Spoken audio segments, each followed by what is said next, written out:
프랑스는 의도적으로 한국을 차별하고 있어요. 한국인들의 성과는 축소하고 일부 언론에서는 한국 선수들의 메달을 그저 운이라며 폄하 보도하고 있어요. 프랑스 국민이지만 너무 부끄러워요. 여기 프랑스가 한국을 의도적으로 차별하고 있다며 프랑스 국민으로서 너무 부끄럽다고 말하는 여성이 있는데요. 대체 무슨 사연일지 오늘 사연 바로 알아보겠습니다. 안녕하세요. 프랑스에 살고 있는 25살 마리암입니다. 저는 국적은 프랑스지만 외향은 순수 프랑스인과 많이 달라요. 저희 할아버지와 할머니가 말리에서 프랑스로 이민 오셨고 부모님도 이민자 가정끼리 만나서 결혼하셨어요. 국적은 프랑스지만 외향은 누가 봐도 말리 사람으로 보이죠. 말리는 19세기 말부터 1960년까지 프랑스의 식민지였던 나라입니다. 긴 시간 동안 프랑스의 지배를 받았던 나라예요. 말리는 지금도 경제적으로 열악한 국가 중 하나로 많은 사람들이 더 나은 생활을 하기 위해 이민을 선택하고 있어요. 할아버지께서는 예전에 프랑스는 말리인들에게 경제적인 기회와 더 나은 환경을 제공해주는 국가였다고 말씀하셨어요. 제 할아버지께서는 제2차 세계대전 이후 프랑스로 이주하셨어요. 당시 프랑스는 전쟁의 상처를 치유하고 경제를 재건하기 위해 대규모 노동력이 필요했죠. 할아버지는 더 나은 삶을 위해 그리고 가족들에게 더 많은 기회를 제공하기 위해 고향을 떠나 낯선 땅으로 오셨습니다. 하지만 프랑스에서의 삶은 할아버지가 꿈꾸던 것만큼 쉽지 않았다고 말씀하셨어요.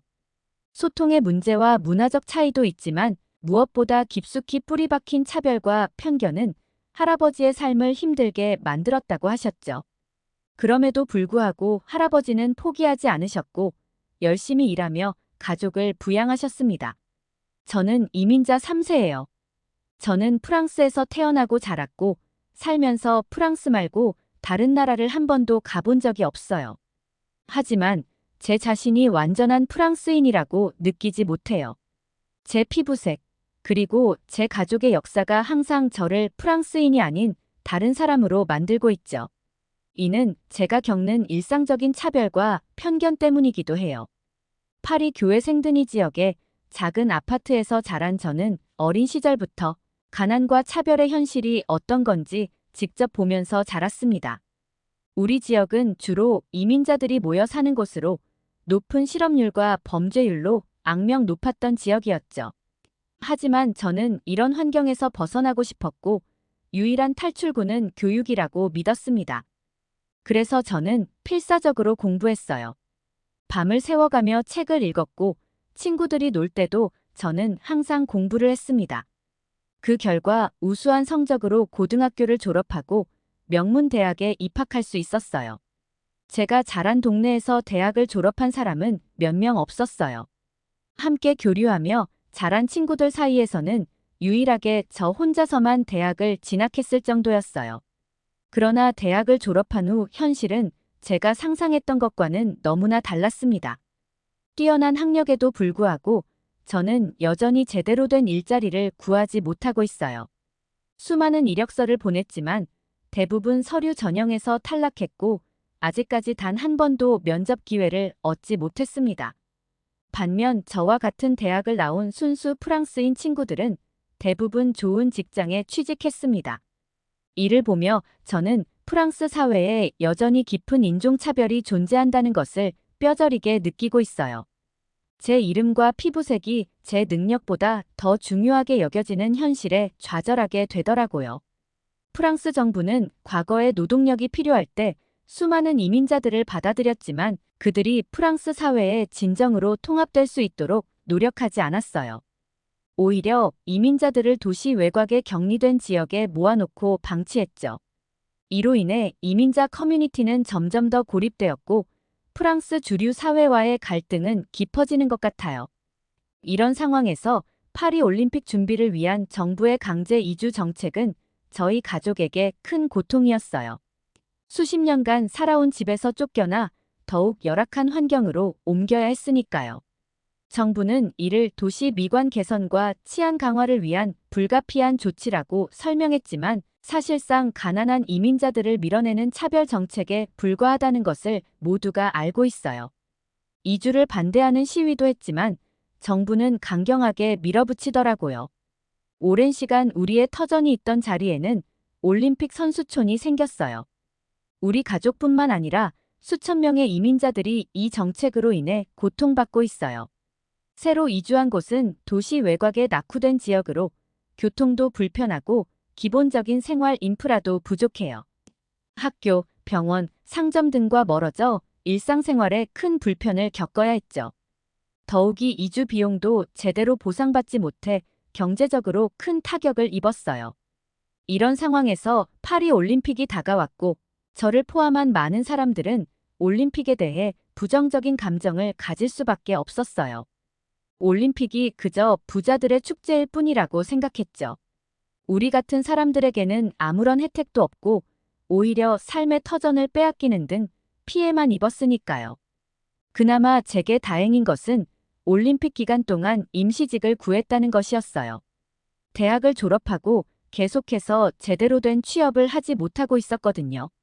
올림픽 기간 동안 구한 임시직은 경기장 청소부 일이었는데 많은 친구들이 지원했지만 저만 일자리를 얻을 수 있었어요. 아마도 제가 대학을 나온 유일한 사람이어서 뽑혔던 것 같아요. 이마저도 일종의 차별이라고 생각하니 씁쓸했지만 그래도 일자리가 생겼다는 사실에 안도했을 정도죠. 아침 일찍 지하철을 타고 출근하는 길에 우연히 지하철 안에 사람들의 대화를 듣게 되었어요. 그들은 코리아 하우스라는 곳에 대해 흥분해서 이야기하고 있더라고요. 한국 문화를 소개하는 공간이 열린다며 너무 기대된다고 했죠.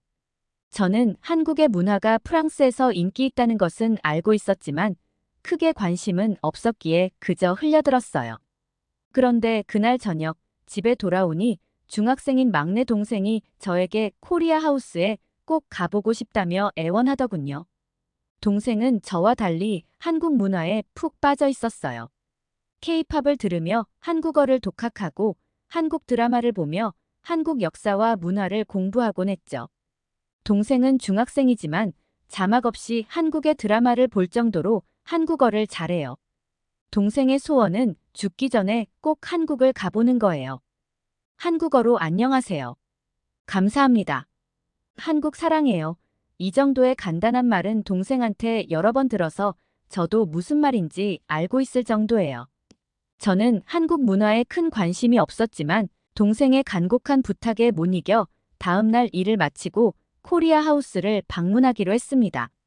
사실 별 기대 없이 갔는데 도착해서 깜짝 놀라고 말았어요. 오픈 첫날임에도 불구하고 이미 오후 6시가 넘은 시간이었는데도 수많은 사람들로 붐비고 있더라고요. 다들 행복해 보이는 모습에 저도 모르게 기대감이 생겼어요.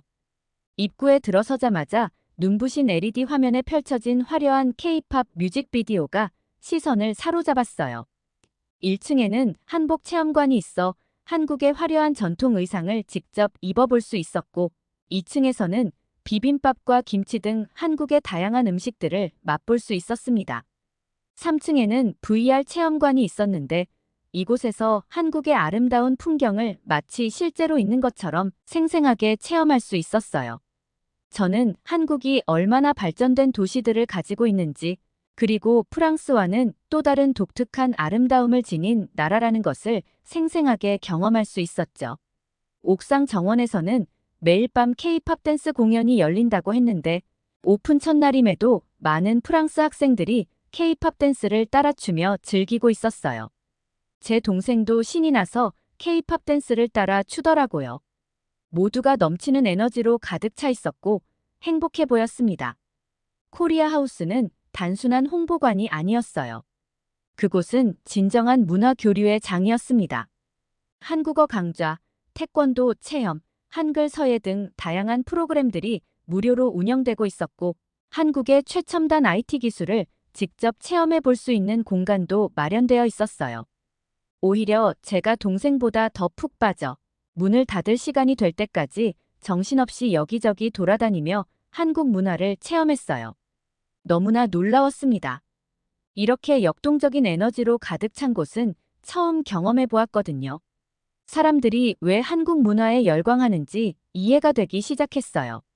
집으로 돌아오는 길에 이런 생각이 들었어요. 수백 년의 역사와 문화를 자랑하는 프랑스인데 왜 우리는 이런 공간을 만들어내지 못할까? 한국이라는 나라가 문득 궁금해졌어요. 집에 도착한 후 저는 밤늦게까지 인터넷으로 한국에 대해 검색해 보았어요. 그리고 놀라운 사실들을 발견하게 되었어요. 한국의 문화가 대단하다고 생각했는데 한국은 불과 70년 전만 해도 세계 최빈국 중 하나였던 나라였는데 그런 나라가 이제는 세계 10위권의 경제대국이 되었다는 사실이 충격적이었죠. 그전까지는 한국이 원래부터 잘 살던 나라라고 생각했거든요. 더욱 놀라운 것은 한국이 천연자원 하나 없이 오직 교육과 근면성실로 이 모든 것을 이뤄냈다는 점이었어요. 한국의 경제 성장 과정을 읽으며 저는 깊은 감동을 받았어요. 전쟁의 폐허 속에서 일어나 세계적인 강대국으로 성장한 한국의 이야기는 마치 영화 같다는 생각이 들었죠. 한국의 문화적 영향력 또한 대단하더라고요. BTS나 블랙핑크 같은 K-팝 스타들은 이미 전 세계적으로 엄청난 인기를 누리고 있었고, 기생충이나 오징어 게임 같은 영화와 드라마는 세계 영화제와 시상식을 휩쓸고 있었습니다. 삼성과 현대 같은 기업들은 세계 시장을 주도하고 있었고, 한국의 IT 기술은 세계 최고 수준이라고 평가받고 있었어요. 특히 인상 깊었던 것은 한국의 민주주의와 시민의식이었습니다. 독재 정권을 평화적으로 무너뜨리고 선진 민주주의 국가로 성장한 역사, 그리고 촛불 집회로 대통령을 탄핵시킨 시민들의 힘은 정말 부러웠어요. 프랑스도 민주주의의 선구자라고 자부하지만 피부로 생생하게 느끼는 실상은 다르니까요. 한국 문화에 대해 더 알고 싶어진 저는 파리에 있는 한국문화원을 찾아갔어요. 그곳에서 한국어 기초 강좌를 무료로 제공한다는 걸 알게 되었죠. 저는 망설임 없이 등록했어요. 첫 수업날, 저는 긴장되면서도 기대에 부풀어 있었어요. 선생님은 한국에서 오신 분이었는데 너무나 친절하고 열정적이셨어요. 첫 수업에서 한글을 배웠는데 그 과정이 너무 재미있었어요. 한글이 세종대왕이라는 분에 의해 만들어졌다는 이야기를 들었을 때 저는 깜짝 놀랐어요. 15세기에 이미 모든 사람이 쉽게 읽고 쓸 수 있는 문자를 만들었다니 정말 혁신적이라는 생각이 들었죠. 프랑스의 역사와 비교하면서 우리나라도 그때 그런 혁신을 했다면 어땠을까 하는 생각도 들었어요. 수업이 끝나고 집으로 돌아오는 길에 저는 한글로 제 이름을 써보려고 노력했어요. 처음으로 제 이름을 다른 문자로 쓰는 경험을 하니 마치 새로운 정체성을 얻은 것 같은 기분이 들더라고요. 한국에 대해 알아갈수록 파리 올림픽을 바라보는 제 시선도 달라지기 시작했습니다. 처음에는 단순히 부자들의 축제라고 생각했는데 이제는 문화올림픽이라는 새로운 관점으로 보게 되었어요. 특히 한국 선수들의 활약상을 보며 가슴이 뛰더라고요. 경기장 청소부로 일하면서 저는 다양한 나라의 선수들과 관중들을 볼 수 있었는데 그곳에서 한국 관중들의 시민의식이 대단하다는 것을 느낄 수 있었어요. 경기가 끝나고 경기장을 청소할 때 한국인들이 앉았던 자리는 대부분 깨끗했습니다. 다른 나라 사람들보다 유독 깨끗했다고 해야 할까요? 알고 보니 한국인들은 본인이 가져온 쓰레기들을 스스로 챙겨 가져가더군요. 심지어 경기가 끝난 후 남아서 주변 쓰레기까지 줍고 있는 한국인들도 만날 수 있었어요. 그날은 제가 담당하는 구역에서 한국의 경기가 있었어요. 경기가 끝나고 청소를 하러 갔는데 놀랍게도 이미 깨끗이 정리가 되어 있었어요. 그리고 한 한국 관중이 저에게 다가와 말을 걸더라고요. 안녕하세요. 청소하시는 분이죠? 저희가 자리를 정리하고 쓰레기를 모아놨어요. 혹시 더 도울 일이 있을까요? 저는 너무 놀라서 말을 잇지 못했어요. 그동안 제게 눈길 한번 주지 않던 다른 나라 관중들과는 너무나 다른 모습이었거든요. 그 순간 저는 왠지 모를 감동을 느꼈어요. 그날 이후로 저는 경기장에서 한국 관중들을 만날 때마다 반갑게 인사를 건넸어요. 그리고 그들의 친절과 배려에 매번 감동받았죠. 이런 경험들이 쌓이면서 저는 점점 더 한국이라는 나라의 매력을 느끼게 되었어요. 이런 모습은 아직까지 프랑스 시민들에게서도 전 세계 수많은 관광객들에게서도 찾아볼 수 없었죠. 반면 중국 선수의 경기가 있는 날에는 많은 청소부들이 긴장했어요. 중국인 관중이 많은 날은 유독 경기장이 지저분했거든요. 저는 처음엔 중국인들이 그렇게 쓰레기를 버릴 것이라고 생각하지 않았어요. 처음 난장판이 된 경기장의 모습을 보았을 때 그날은 특별히 쓰레기를 함부로 버리는 사람들이 많은 날이라고만 생각했었죠. 그런데 같이 일하는 청소부 중 엠마가 중국인 정말 싫어라고 말하는 것을 듣고 많이 놀랐어요. 대놓고 인종차별적인 발언을 하는 거였으니깐요. 그런데 저는 얼마 지나지 않아 엠마가 왜 그런 말을 했는지 이해하게 되었어요. 사실 저는 중국이란 나라에 대해서 경제강국인 나라라고 알고 있었고 그때까지 중국을 좋아하지도 싫어하지도 않았어요. 그냥 무관심했다라고 말하는 게 맞을 것 같아요. 저와 달리 주변 친구들은 중국과 중국인들을 정말 싫어하는 사람이 많았어요. 중국과 중국인에 대해서 긍정적으로 이야기하는 사람을 본 적이 없었거든요. 많은 친구들이 중국은 독재, 공산주의, 인권 부족의 나라라고 생각하며 부정적으로 바라봤는데 결정적으로 팬데믹 이후에 중국을 싫어하는 사람들이 늘어났죠. 그런데 청소일을 하면서 사람들이 왜 중국을 싫어하는지 이해가 가더라고요. 중국인 관중이 많은 날은 경기장이 끔찍할 정도로 지저분해져요. 게다가 질서도 제대로 지키지 않고 어디서든 시끄럽게 떠들어요. 사람이 많고 공중장소여도 전혀 다른 사람들을 배려하는 모습을 찾아볼 수가 없었어요.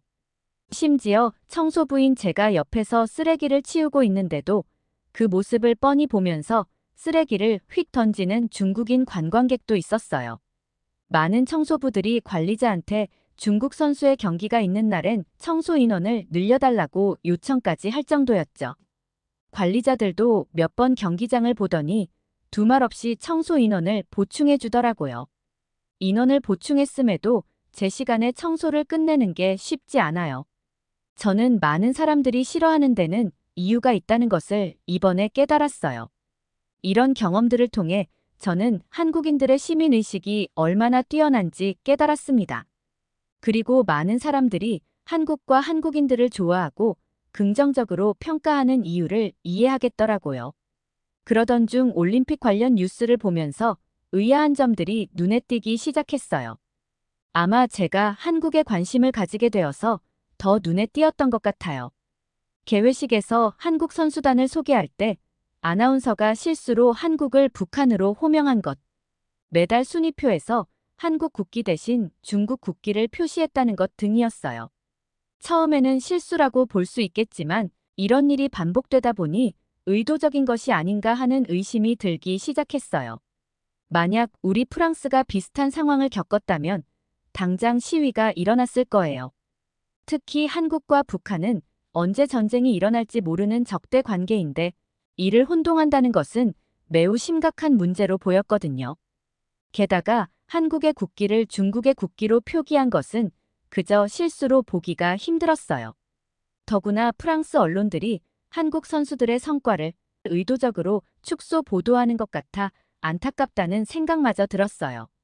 한국이 예상을 뛰어넘는 좋은 성적을 거두고 있는데도 이를 제대로 다루지 않고 오히려 다른 나라 선수들의 이야기에 더 초점을 맞추는 것 같아 보였죠.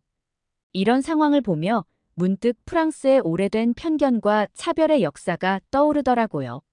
제가 겪어온 차별과 다를 바 없다는 생각이 들더라고요. 프랑스는 겉으로는 자유, 평등, 박애를 외치지만 실상은 여전히 인종차별과 편견이 만연한 사회입니다. 이민자들은 물론이고 외국 문화에 대해서도 배타적인 태도를 보이는 경우가 많죠. 반면 한국은 짧은 시간 동안 놀라운 발전을 이뤄냈음에도 불구하고 다른 나라의 문화를 존중하고 포용하는 모습을 보여주고 있었어요. 코리아 하우스만 봐도 자국 문화를 자랑하면서도 동시에 다른 나라 사람들과 소통하고 교류하려는 노력이 엿보였거든요. 그러던 중 올림픽 선수촌에서 일어나는 문제들에 대한 소식을 듣게 되었어요. 경기가 끝난 후 경기장을 청소하면서 파리올림픽 조직위원회 관계자들이 이야기하는 것을 우연히 듣게 되었는데 처음에는 설마 싶었지만 점점 더 많은 증거들이 나오면서 기사까지 보도되는 것을 보고 충격을 받았을 정도였죠. 가장 큰 문제는 숙소 시설인데 올림픽이 한창인 7월 말부터 8월 중순까지는 파리의 가장 무더운 시기인데도 불구하고 친환경 올림픽을 표방한다는 이유로 선수촌 숙소에는 에어컨이 전혀 설치되어 있지 않아요. 더욱이 방충망도 없어서 창문을 열면 모기떼가 들어와 선수들이 잠을 자기 힘들다는 항의를 했다더라고요. 침대도 너무 딱딱해서 선수들이 제대로 된 휴식을 취하기 어려웠다는 이야기가 들리더라고요. 일부 선수들끼리 대화하는 것을 들었는데 침대보다 바닥에서 자는 것이 더 편하다고 말할 정도였죠. 식사 문제도 있었어요. 친환경을 이유로 육류 제공을 최소화하고 채식 위주의 메뉴를 제공했는데 이는 고강도 운동을 하는 선수들에게 필요한 영양분을 제대로 공급하지 못하고 있었죠. 뿐만 아니라 교통 문제까지 심각했어요. 선수촌과 경기장을 오가는 셔틀버스에도 에어컨이 설치되어 있지 않아 무더위 속에서 선수들이 고통받는데 테러 위험을 이유로 창문마저도 열지 못하게 해 말 그대로 찜통버스였다고 해요. 심지어 한 선수는 버스 안에서 열사병으로 쓰러지는 일까지 있었다고 하더라고요. 저도 청소를 하던 도중에 버스에서 내리는 선수들을 여럿 볼 수 있었는데 얼굴이 시뻘개진 채로 땀을 흘리며 내리는 선수들을 보면서 안타깝다는 생각이 들었어요.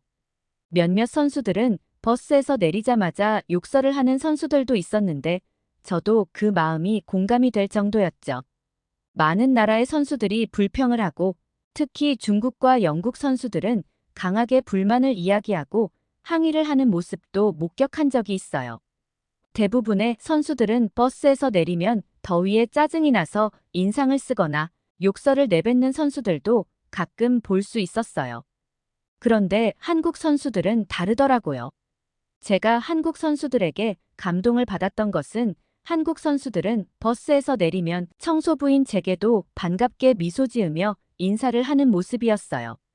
한국 선수들은 얼굴이 시뻘개진 상태로도 웃으면서 인사를 먼저 건네더라고요. 한국 선수 중 한 명은 제게 더운데 고생이 많으세요라고 고개 숙이며 인사하고 지나가는데 뭉클한 감정이 들었어요. 많은 선수들을 마주쳤지만 청소부인 제게 편견 없이 다가와서 고개를 숙이며 인사하는 선수는 처음이었거든요. 그때의 감정 때문일까요? 저도 모르게 프랑스 선수들보다 한국 선수들을 더 관심 있게 보게 되고 응원하게 되었어요. 올림픽이 진행되면서 한국 선수들의 활약은 두드러졌어요. 특히 사격 공기소총 종목에서 중국과 슛오프 접전 끝에 한국이 금메달을 달성했을 때는 저도 모르게 환호성이 나올 정도였어요. 한국이 강세를 보이는 양궁 종목에서는 다른 선수들과 압도적인 실력 차이를 보여주었죠. 그런데 이상한 건 프랑스 언론에서는 한국 선수들의 성과를 제대로 다루는 것 같아 보이지 않았어요. 일부 언론에서는 한국 선수들의 메달은 운이라는 식의 폄하 보도까지 하고 있었죠. 이런 상황을 보면서 저는 프랑스 사회의 편견과 차별이 얼마나 뿌리 깊은지 다시 한번 실감하게 되었어요. 자국 선수들의 부진을 인정하지 못하고 다른 나라의 성과를 깎아내리려는 모습이 너무 안타까웠죠. 그럼에도 불구하고 한국 선수들은 흔들리지 않고 계속해서 좋은 성적을 내고 있었고 겸손했어요. 저는 한국 선수들을 보면서 여러 가지를 배우게 되었습니다. 어려운 환경 속에서도 포기하지 않고 최선을 다하는 모습, 승리에도 교만하지 않고 겸손을 유지하는 태도, 다른 사람을 배려하고 존중하는 자세. 한국 선수들을 보니 한국이라는 나라가 얼마나 대단한 나라인지 알 수 있었죠. 사연을 쓰면서도 한국이라는 나라가 많이 부럽습니다. 저는 이번 경험을 통해 프랑스의 올림픽 준비가 얼마나 부실했는지 실감하게 되었습니다.